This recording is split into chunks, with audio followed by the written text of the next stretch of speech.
இன்றைய முக்கிய செய்திகள். அரசியல் களத்தில் திமுக மற்றும் தாவேக மோதல். இன்றைய அரசியல் களம் குறித்த முக்கிய அலசலை பார்க்க இருக்கிறோம். தற்போதைய அரசியல் சூழலில் திமுக மற்றும் டிவிகே ஆகிய கட்சிகளுக்கு இடையிலான மோதல் போக்கு சமூக வலைத்தளங்களில் பெரும் விவாதத்தை ஏற்படுத்தியுள்ளது. தோல்வியை ஜீரணிக்க முடியவில்லையா? தேர்தல் தோல்விக்கு பிறகு திமுகவினர் மிகுந்த பதட்டத்துடனும் செயல்படுவதாக கடந்த காலங்களில் அதிமுகவுடன் தோற்றபோது இருந்த மனப்பக்குவம் தற்போது ஒரு புதிய அரசியல் சக்தியிடம் தோற்றபோது அவர்களிடம் இல்லை.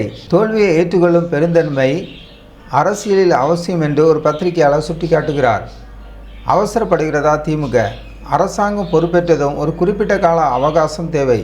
ஆனால் பதவியேற்ற சில நாட்களிலேயே குறை கண்டுபிடிப்பதும் அரசு செயல்பட விடாமல் தடுப்பது போன்ற செயல்களில் ஈடுபடுவதும் அந்த கட்சியின் மீதான நன்மதிப்பை குறைக்கும் என பத்திரிகையாளர் எச்சரிக்கிறார்.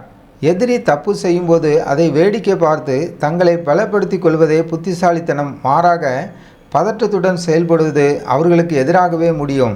ஜென்சி அரசியலும் விமர்சனங்களும்.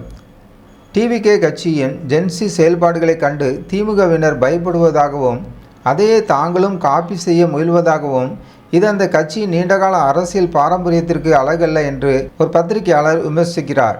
டிஜிட்டல் யுகத்தில் மாற்றங்கள் இயல்பாக நடக்க வேண்டும். மாறாக செயற்கையாக மாற்றங்களை கொண்டு வர முயல்வது பயனளிக்காது என்று அவரது வாதம். ராசாவின் விமர்சனங்கள் எடுபடுமா?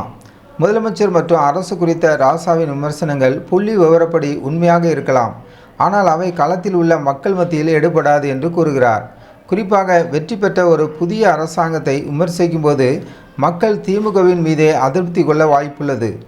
திமுகவை அழிப்பதற்கு வெளியிலிருந்து யாரும் வர வேண்டியதில்லை. திமுகவினரே போதும் என்ற சமூக வலைத்தள பேச்சு உண்மையாகிவிடக்கூடாது.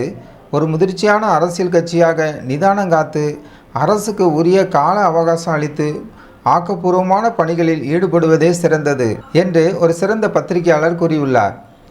ஜாய்ஸ் டிவி சேனலுக்கு புதியவராக இருந்தால் ஜாய்ஸ் டிவி சேனலை சப்ஸ்கிரைப் பண்ணுங்கள்.